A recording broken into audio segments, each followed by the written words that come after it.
hindi ibig sabihin na kapag palyado yung ating makina, karburador agad. So, kapag gumalaw ka ng karburador, dapat sisiguraduhin mong nasa timing yung ating distributor at yung kanyang sa crankshaft, no? Yung sa ignition timing. Ngayon, ito ang gagawin natin. Yung kanyang cold start, ito yung kanyang cold start, ito yun. Tinanggal natin, dito nakakabit yan. At ang movement niyan ay ganito. Yan. So, kung papansin ninyo, magmula dito, kapag ginalaw ko to, gumagalaw din to.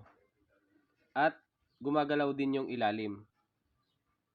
Yung kanyang fast idle cam. So, kapag gumagalaw yung ilalim, ito, kita nyo gumagalaw.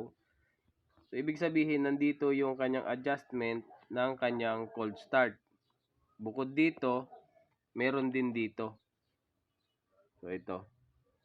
Kasi maaaring ma-adjust natin dito, mag-o-okay yung ating cold start, pero hindi gagana yung kanyang fast idle in the morning. So, tuwing umaga kasi kapag nag-start ka ng sasakyan, mabilis yung andar niya. Ito. So, mabilis ang andar niya. So, dito nakatukod yan. Dapat nakasara. Dapat nakasara to. Itong valve na to, dapat nakasara yan. Sa unang start, nakasara yan. So, dapat kompleto yung ating mga vacuum. And then, titingnan natin dito sa ilalim. Yung kanyang fast idle cam. Ito. So, ayan, yan yung position niya. Sa ganyang position, nakasara yung valve dito sa unahan. So, nakasara. Yan. Tapos, fast idle cam. Ayan yung position. At tingnan natin dito sa ilalim. Dapat naka-open yan ng kaunti. So, ang adjustment niyan tuwing umaga.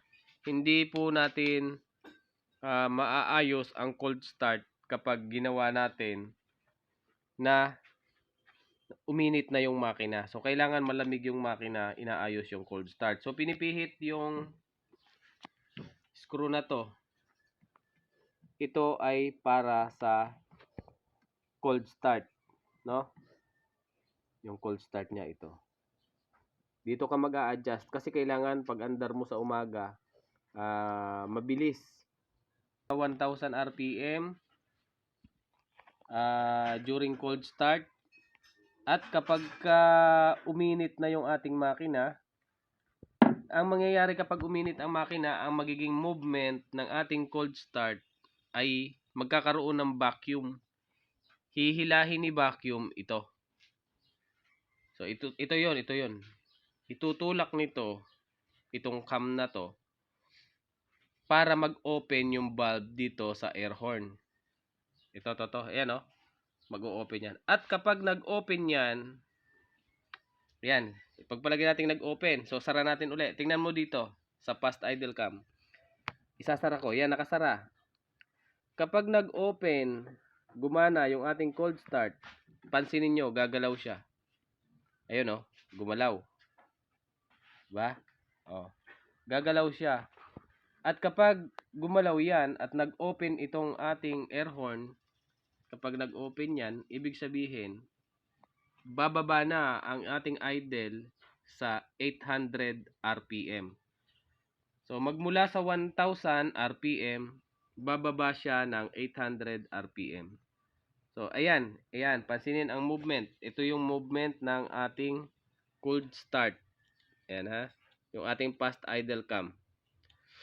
Pagdating dito sa ating fast idle screw, isi-set na natin yung fast idle screw. So, ibig sabihin kapag na-set na ang fast idle screw, after na ma-tuning yung ating carb, hindi na kailangan pihit-pihitin.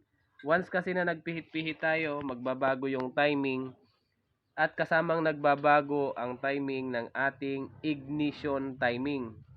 Kaya hindi po pwedeng pinipihit-pihit yung ating carb.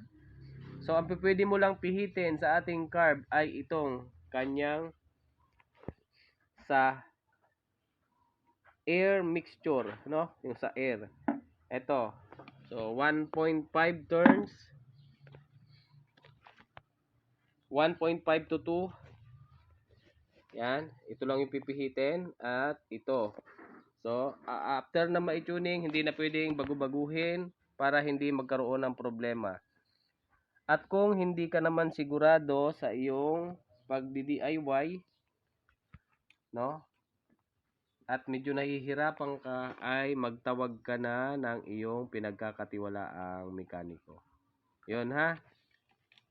Ayan, hindi natin reminders ha, hindi natin mai-tuning yung ating carb, yung ating cold start kapag ang makina ay nakapag-andar na sa umaga. So kailangan umagang-umaga, hindi pa pinaandar, doon natin aayusin yung ating cold start.